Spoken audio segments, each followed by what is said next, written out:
Salamat, Kuya Will. Okay na, Linda. Huwag kayo mag-ala. Bibigyan namin kayo ng 10,000, ha? Salamat. Para po... Tago nyo na to, para ano, ha?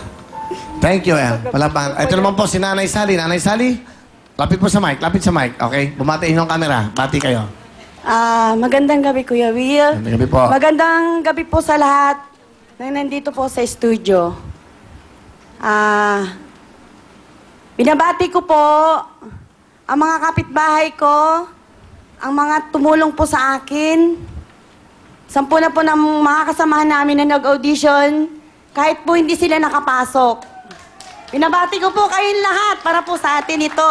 At ang mga anak ko, Kuya Will, na nasa bahay, nagpapabati po, 3 lalaki po sila. Si Richard, si Eric, si Radley.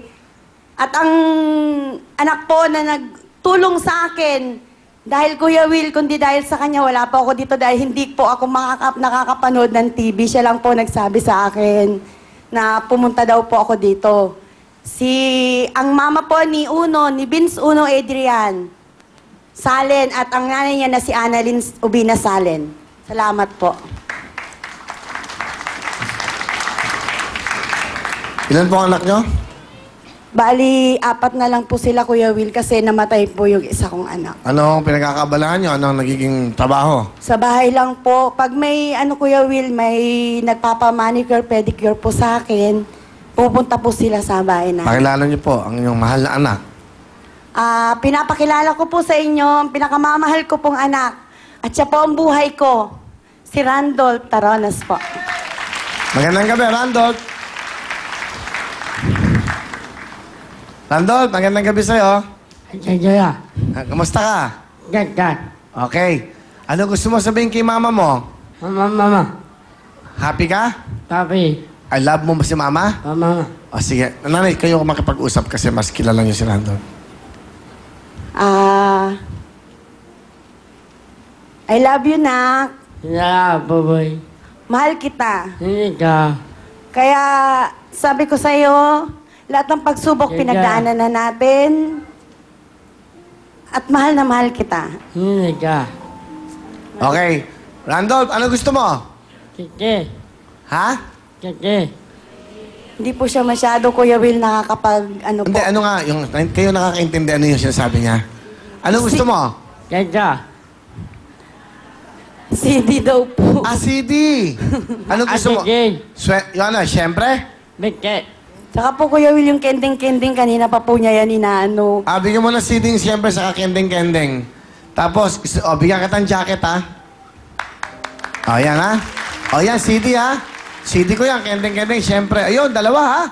Tapos, meron kang wheel phone. Oh. Kuya Will, tingnan mo kung ano nasa Sandali bulsa lang, niyan. Sandali lang po. Kakausapin ko muna siya para... Okay, para ano muna siya. Ano yung nasa bulsa niya? Yung Johnson po na basyo ng Johnson, cellphone niyo po yan, Kuya Will, ginagamit niya. Kasi, ano yun? Patingin nga sa bulsa mo? Yung po sa bulsa niya, Kuya. Yan po sa left. Ano yun? Yun po, ang cellphone niya, Kuya Will. Cellphone mo yan? Opo, ginagamit niya po yan. Ano yung sabihin sa cellphone? Ano? Ginagamit niya po yan. Kunyari, cellphone. Opo. O yan, ha? Meron ka ng totoong cellphone, ha? May TV pa, ha? Okay. Okay na? Kiki. Masaya? Kiki. Sabihin mo kay mama mo, Mama, Mama. I love you. Baboy. Okay, right. Okay. Ano ang talent, Nanay Sally? Kakanta rin po, Kuya Will. Eto, sama mo si Nanay. Kawa ko Yeah. muna yan. Eto na. Randolph at si Nanay Sally, ang dakilang ina.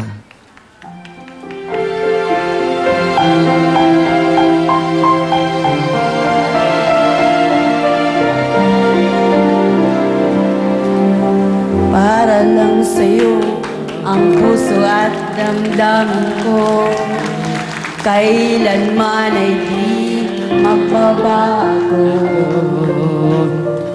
Di magsasawang ulit-ulitin ko ito, na ikaw ang laging iibigin ko. At sa bawat sandali nais kita na katabi, at palagi ay kapiling ka, araw man o gabi. I love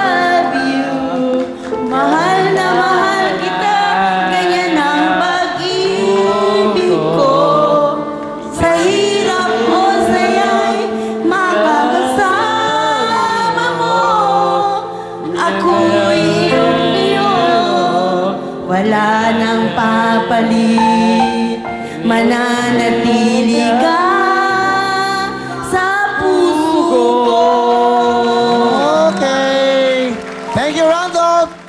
At si Nanay Sally, thank you. Okay, Nanay, meron kayong 10,000 para sa inyo, ha? Alright. Okay, maglalaro na po tayo. Mag-enjoy naman. Okay lang yan, ha? Luha ng kaligayahan. Alamin niyo po, ang title o titulado po ay title ng kanta. Sino to? Sino kumanta? Good luck po. Kantalong! Titulado. Ngayon at kailanman. 1 point si Nanay Sally. Nanay Linda, may pag-asa pa po. Unahan po yan. Next question, kamay po sa puso. Nanay Linda. Okay, kantalong. Titulado. Ngayon ng umaga. Po? Umaga? Ano tayo? Oh. Mali po yun. Okay, Miss Sally, meron kang chance. Pag tama ka, you will stay. Titulado. Malayo pa ang umaga. Malayo pang umaga. Nanay Linda, salamat po sa inyo. Pasok na si Aling Sally. Ito po ang mga dakilang nanay na may special children. Aling Rosana at Nanay Nilda. Aling Rosana, bati muna po kayo. Ayun. Binabati ko po pala yung mga taga Rizal, Santa Elena, Ayun ang Camarines. camera. Ayun ang camera. Doon kayo tumingin sa kan. Ayun, nanay. Ayun, doon kayo Mga tumingin. taga Rizal, Santa Elena, Camarines Norte po. Magandang gabi po sa inyong lahat. Happy Mother's Day po. At saka dito po sa studio. Yung pong dalawang anak kong naiwan sa Bicol, si Melchizedek at saka si Baby Josh. Nandito na si Mama sa Willy para sa inyo itong mga anak. So, real time, big time. Aling Rosana. Ay, sorry po. Okay lang, okay lang. Alright. Okay. Ano trabaho ng asawa niyo? Lapit kayo sa mic para madinig kayo. Ano po, marami po, Sir Willie. Kung ano po yung available na work sa amin, pinapasok niya po. Ah, okay. Sige, sino ang kasama niyo? Yung mama ko po at saka yung anak kong special child, si Baby Lawrence po. Lawrence! Oh, hello, baby Lawrence. Hindi po siya nakakapag... Oo, okay lang. Hey, baby Lawrence. Lawrence, kamusta ka? Ayun o, dito. Ayun o. Okay. So, huwag ka na umiyak. Ano gusto niyo sabihin sa anak niyo? Sir Will, sa totoo lang po galing pa kaming Bicol. Galing kayong Bicol? Apo, nung pong mag-audition kami, wala po akong pahinga kasi po, nag-a-apply ako ng scholarship. Tapos nung gabi po, sabi nung anak ko, Mama, ang maglalaro yung mga may anak na special child. Hindi po ako nagdalawang isip, sir. Sabi ko, ano bang mga kailangan? Inayos ko po yung papel niya, lahat po. Gumising pa ako ng mga taong makakatulong sa akin, Sir Will, para makapunta ako dito. Nung nag-travel po kami 11 ng hating gabi, dumating po kami dito ng 7 ng umaga. Nakarating po kami sa studio nyo is 8 a.m. na po. So, galing kayo ng Bicol? Opo. Ano gusto niyo sabihin sa inyong mga anak? Kay Lawrence, Kuya, kahit anong mangyari, Kuya, hindi ka mananatiling ganyan. Makakapag-aral ka. Kaya nga nagsisikap si Mama para makapag-aral ka. Kasi Sir Will, sa totoo lang po, hindi po ako nakatapos ng high school. Ngayon po, buntis po ako ng 4 months hanggang sa lumaki na po yung tiyan ko. Pumapasok po ako sa alternative learning system para po makagraduate ako ng high school. Kasi po gusto kong mag-aral ng college para po sa anak kong yan. Gusto ko pong kumuha ng units para sa pagtuturo ng mga special child. Kasi sabi ko nga po, kung hindi ako kikilos, yung asawa ko lang ang aasahan ko. Walang mangyayari po kasi mananatiling ganyan yung anak ko. Ang gusto ko, Sir Will, gusto ko makapag-aral siya para naman kahit paano mawala man kami sa mundo. Hindi naman siya mukhang kawawa. Yun lang po. Okay. Sige, okay. Bigyan mo si Lawrence ng regalo. CD. Lorenzo. Lawrence, keep ha, keep. Okay? Hindi man siya maintindihan pa Yan, tuwa siya. Ako yan, kaya gwapo. Yan pa, isang gwapo. Wilpon. Ay, ayaw. Ako yan, oy. Lawrence, ayos. Wilpon niya, Wilpon. Cellphone. Bigyan mo ng jacket. Siyempre, yung mga katulad ng mga yan, okay? Masaya siya. Yung makita lang namin nakangiti yung mga yan, naku, nakapakasarap po ng pakiramdam. Kaya palapakan po natin si Lawrence.